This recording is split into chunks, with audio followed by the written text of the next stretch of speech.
So one of the disadvantages of selling on Amazon is you actually don't get your customer list. If you were selling on Shopify or your own website, you would actually know every single person that bought from you. You would know their name, their address, probably their email and their phone number. But on Amazon, unfortunately, that's not the case. The only time you actually get the customer data is if you're doing FBM. And so if you're doing fulfilled by merchant, Amazon has to give you at least some of the data so that you can actually ship the order. But even then, they only allow the software tools that pull that data, like ShipStation, for example, to store that data for up to 30 days. And so getting your customer information is off of Amazon, and using Amazon as a funnel is actually very, very difficult to do. But there are ways around that. And one of the ways around that is by using product inserts. And we're going to talk about product inserts in a future module and what you can and can't do in product inserts. There's a big controversy around it out there, what you can and can't do on the Facebook groups. And they're a great way to actually build customer loyalty. And one of the things that you can do is you can use Amazon as a top funnel. So basically people come into Amazon, and your goal in creating your brand and your product longevity is actually to funnel them down through a series of steps to where you can hopefully convert some of them into raving fans. And so what I want to talk about right now is something called the ladder of loyalty. And so basically any customer, they can be categorized into 6 different levels. And some customers progress through all 6, and some never make it past the first level. But the first level of customers are basically suspects. And suspects are people that might buy from you. These could be people, say, on a Facebook group that has a similar interest to you. So if you're selling dog products, maybe there's a Facebook group of dog lovers. Those could be suspects. They're potential buyers, but they have something in common, but they might buy, but you're not quite sure. The next level of customer is what's called prospects. And prospects are the people who would actually click on your ad. They've actually shown some sort of interest. They'll click on your ad. Maybe they've looked at your ASIN on Amazon, but they haven't taken any other action other than just to look. So they said, hey, I might be interested in this. Something piqued my interest, but I'm not quite sure. And some of them just stop at that point. Some of them continue on to the third level, which are actually the shoppers. And the shoppers are the people who've looked at your product. In some cases, they've actually compared it. They've gone out and done price comparisons. They've done feature comparisons. They've done analysis. Those are people that are truly shoppers. They're actually interested at the next level above prospects. They maybe even added it to the cart. And so those are people that are really good, that you want to hopefully convert to the next level, which are members. And members are the people who have actually purchased your product. And hopefully one of the things that you want to do is try to get them to buy it again, or buy something else of your products, or to give an upsell to them, to buy something that's an accessory or an add-on. These are really good people to remarket to all the time.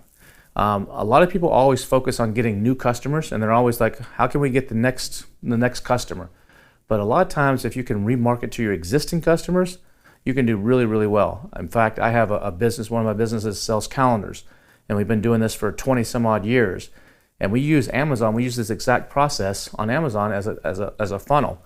And so we get people to come into Amazon, actually buy the product, and then we use a series of inserts and different things to actually get them onto my in-house list, so I know who they are. I have their name and their address, their phone number, their email, and then I remarket to them with a catalog of all my other products, and I also use them to actually launch additional products for the next year. When we come out with calendars, I actually email to them and say, hey, you can buy this directly from us, from our website, but also if you use this special link, go get it on Amazon. And that helps me rank the product, and helps me, these are people that love the product, they're likely to leave nice reviews. And so the members are someone you always want to focus on and remarket to them. Don't just put them on a list and forget about them. These can be, you can turn these people into some really good customers of yours, and especially if you can take them to the next level, which are advocates. Advocates are people who will organically recommend your product. These are the people that they see a movie and they tell their friends, hey man, you gotta go check out the latest Avengers movie or whatever. It was awesome. Those are advocates. You've got them to organically recommend. They're not paid for it. They're not prompted to do it.